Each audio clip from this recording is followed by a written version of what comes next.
transition rate here, specifically they're talking about the transition between education levels. So not from year to year, but from primary to high school, or from high school to tertiary education. But obviously for our purposes, just from primary to high school. You will notice in the actual manual there's information about tertiary education, but I did say just ignore that because that's not part of DBE. So why are we interested in the transition rate, or why are education managers interested? We are interested, well, if you're looking from the primary education level, you're looking at an output. What are the outputs that you are, how many students are actually leaving? And if you're looking at from the second level or the higher level of education at high school, you are interested in the inputs. How many students are coming, how many learners are actually coming, and it can tell us different things. So what would you do, or how would you calculate it? You would look at the number of students enrolled in the first year of the next level, so that would be grade 8 at the high school, subtracting the repeaters of grade 8 and then dividing it by the number of students or the number of learners who were in grade 7. So here, so what we're talking about here and what we spoke about, well, okay, let's leave survival rate for now, but specifically the transition rate, if you look at the data source, now we're talking about indicators where you have all the data. So it's data coming from within the Ministry of Education, the school register, the school survey. You can use a, let's just see this quickly. Am I saying something wrong now? No, you definitely can use, you don't need external information. Just a question on disaggregation. I mean, I haven't mentioned it, it is written on the notes. What are your views? How important is disaggregation by gender within the South African context, for example? Given that we tend to do well with our female learners comparatively speaking to other developing countries. Or where would you say that disaggregation is important with a lot of these indicators? I'd say the rural-urban divide is obviously very important. Within the South African context specifically. Level of education, okay, he's mentioned that already, not just primary to high, but grade 9 to grade 10. And then this morning somebody already mentioned gross enrollment ratio. And then again, the difference between net and gross is simply the net would take into consideration only the entrance of a specific age group, but as mentioned, we do have adjusted for South Africa and adjusted one. So these ones I haven't spoken much about. Age-specific enrollment ratios, why would this be useful? Why would we, so we've got gross, we've got net, why would an age-specific enrollment ratio be important? Or, yes? Yeah, basically, you know, for example, when we look at the issue of compulsory education, it's important, for example, to look at of the 7 to 15 who are supposed to be in school, how many of those are in school. And, you know, it also assists in terms of, you know, tracking the policy one. And secondly, you know, for the 16 to 18, you want to see, you know, what is happening in that age group in terms of maybe accessing, are they in FET colleges or are they in the mainstream? And then look to say, what are the interventions that as government can put in place to kind of ensure that there is some sort of, you know, education that is happening for each category. Because when you aggregate the numbers, usually you can't see where the problem is. You may think, you know, everything is hunky-dory, but only to find that there's a specific age where there are challenges that needs to be addressed. Okay, very good. And in South Africa, is there, would you, aside from the range, would there be a specific age that you, not a range, but a specific age like 14, 13, like high-risk areas? Not really? Usually 7 to 15 because it's compulsory band, you know, age. And 7 to 13 because, you know, those are the learners who are supposed to be in grade, in primary, you know, particularly looking at the issue of education for all, to, you know, in the achievement of universal education. We look at that to say, of that age, are they in school? Those are the ages. But, you know, going to secondary is only the first grade 8 and grade 9 through, so those who are 14 and 15, whether to check. The 16 to 18 is not compulsory, and hence, you know, there are problems, but you know, they are kind of given a red flag to say this is where, you know, the higher education, the basic education has to come together and see what they can do to address those particular, you know, learners or children in that category. Okay. So this, I think just for interesting, yeah. You know, some time ago I attended the UIS meeting, and they struggle to get this ratio because in some other countries, they don't have birth certificate. Birth is not given at hospitals and all those things. So they've got 2 ages. One is for soccer, the other one is for... Oh, of course, soccer.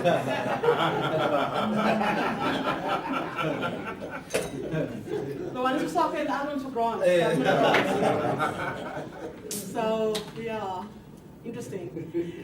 So Ronald referred to this, he spoke about the grade 9 issue, and repetition rate by grade becomes important when we want to flag certain grades. Obviously repetition is not the same across grades, but there could also be different reasoning behind it. For example, when you see high repetitions by grade 1, it could indicate, school not being ready for school. It could indicate children coming too young to school. So there are different reasons and obviously different policy implications when we do look at the repetition by grade and specifically. And this closely linked to others, I actually want to move on to okay, maybe I just want to mention this before I move on to the AU indicators. So there are also 2 indicators in the UNESCO Education Indicators related to pre-primary education. So the first one is looking at the gross, it's the GER for early childhood care and education. And there they would look at the number of learners in a early learning environment or pre-primary, comparing that with a specific age group. One of the limitations here, though, is there's such a huge variation in pre-primary environments. The one could just be somebody looking after you, taking care of you, playing, the learners playing the whole day. The other one could be a Montessori type thing where they're doing a lot of skills-based type things. So again, it becomes, we're getting a number, yes, but we don't really know necessarily from this indicator the quality or how it impacts.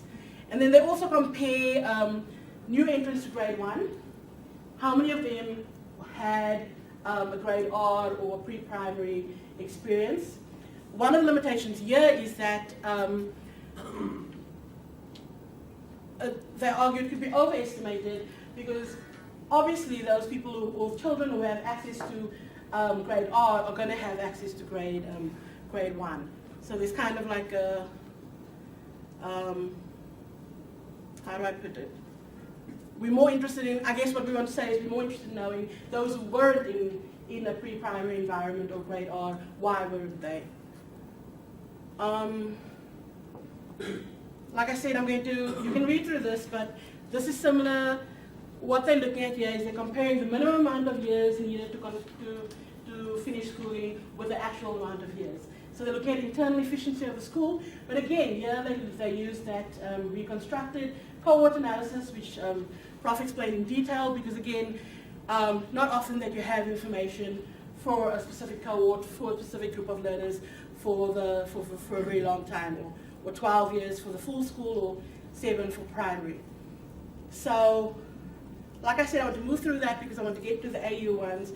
Now, so far, he's going to be talking about AU, OECD, and some other indicators used, but I specifically want to mention a few that I've focused on here, just to show that there are, within UNESCO, there are ones that aren't as suitable to South Africa or within the African context as what the AU has come up with. There are also a number of public expenditure indicators, which I'm sure all of you are familiar with, so I'm not going to go through that, but I have actually just mentioned them here because they are in the UNESCO indicators. So within these PowerPoint slides, I've included all the indicators except those related to tertiary education. Okay, so not that many actually on public expenditure, but they are there. Maybe 4 or 5 indicators.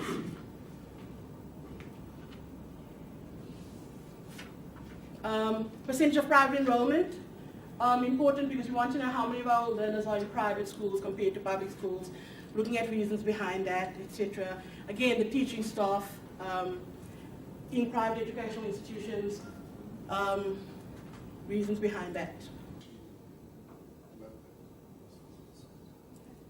And then gender parity is an interesting one. It's in the AU as well, and it's in UNESCO. It's interesting to, and with this one, you could use any indicator, and then you would just compare the male and female to see whether there's equality between the genders. So for gender parity, if you've got a GPI of 1, it means girls and boys are doing about the same in that indicator. If it is less than 1, it is in favor of boys.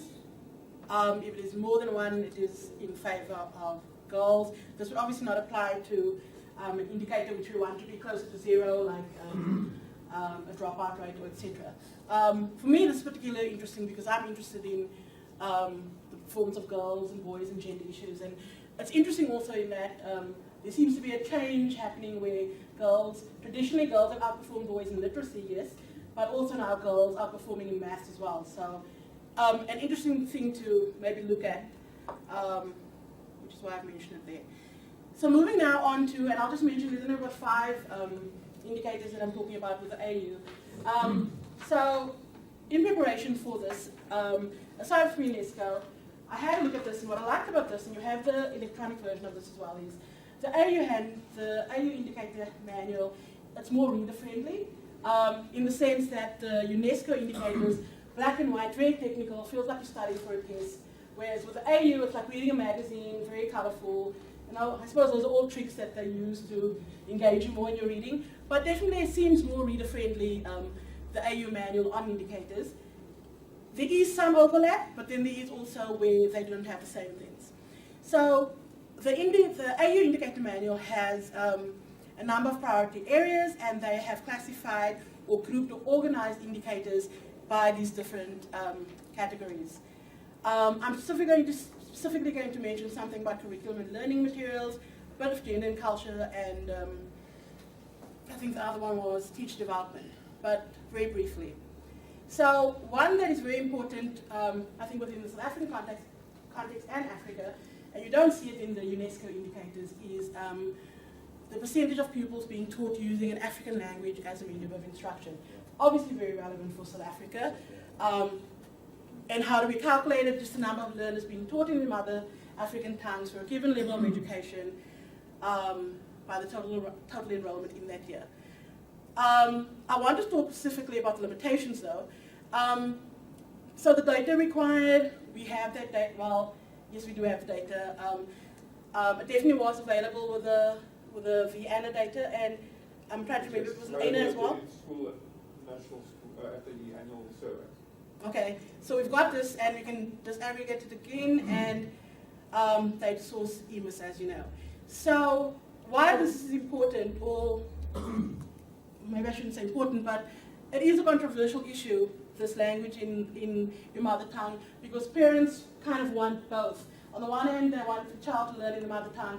On the other hand, they also want the child to be fluent in English or French if it's a French-speaking country, or Arabic, etc.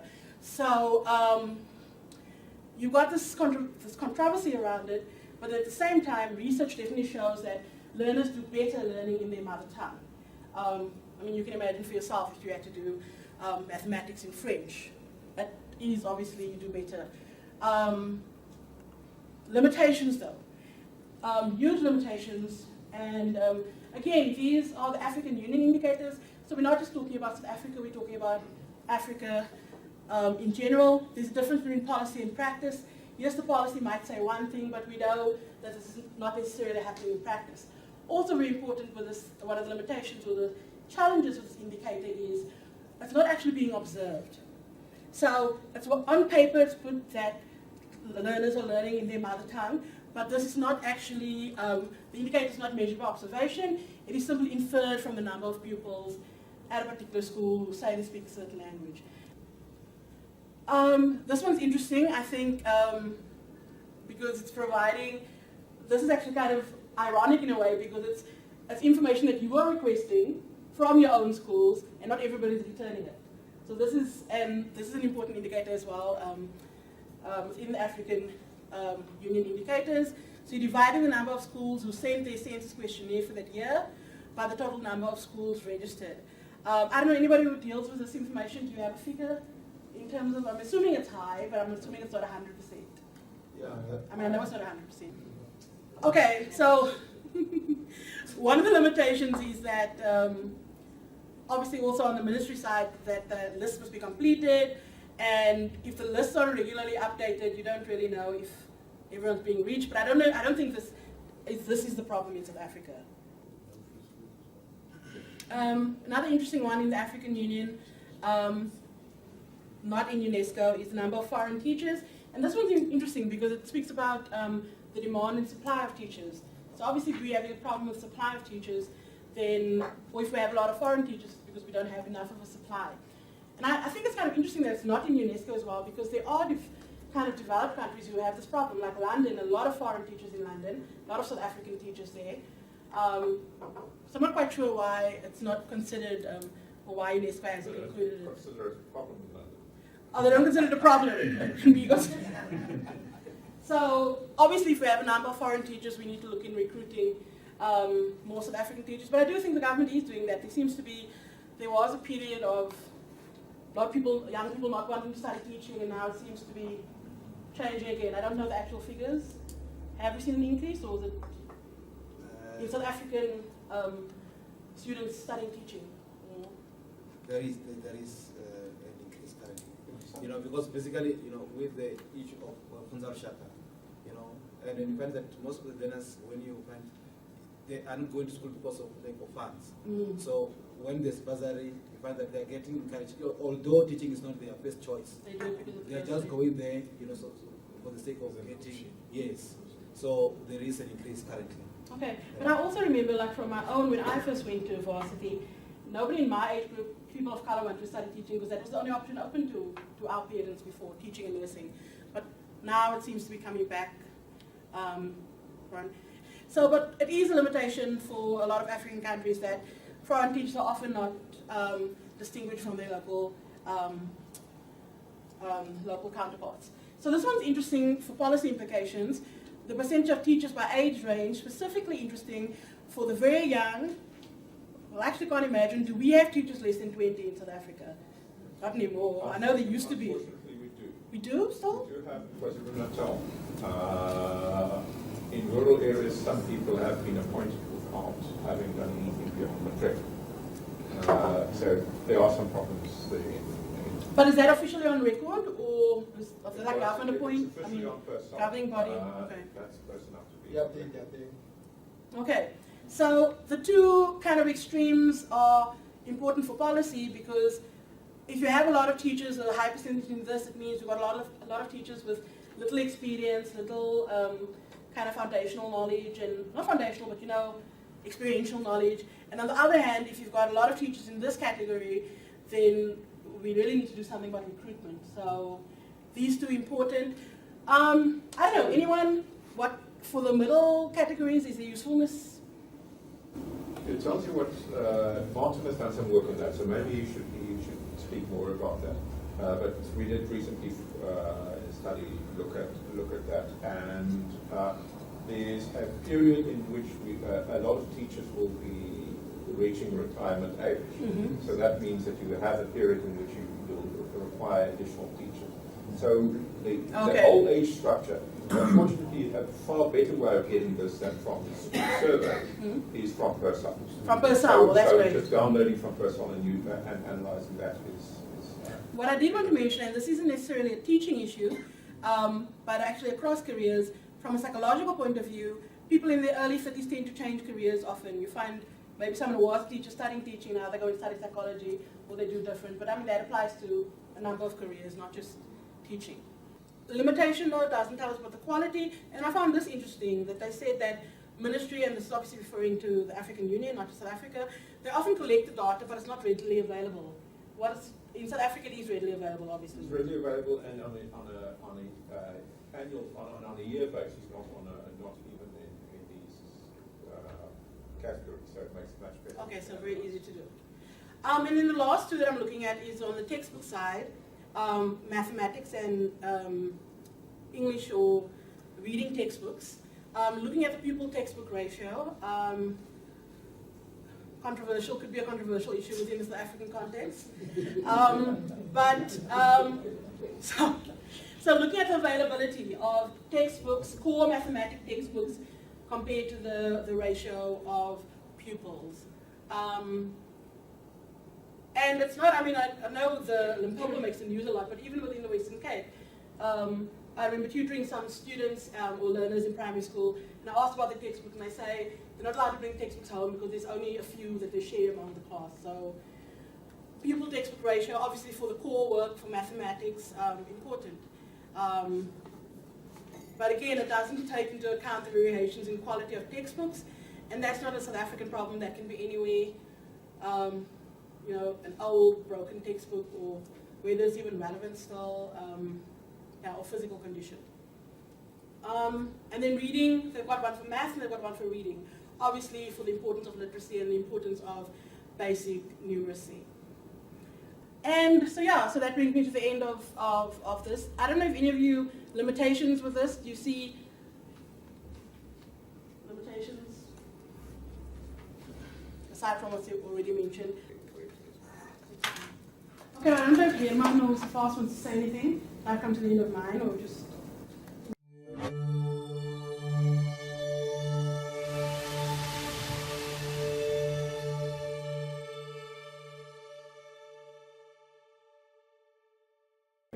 Off the camera, off the record.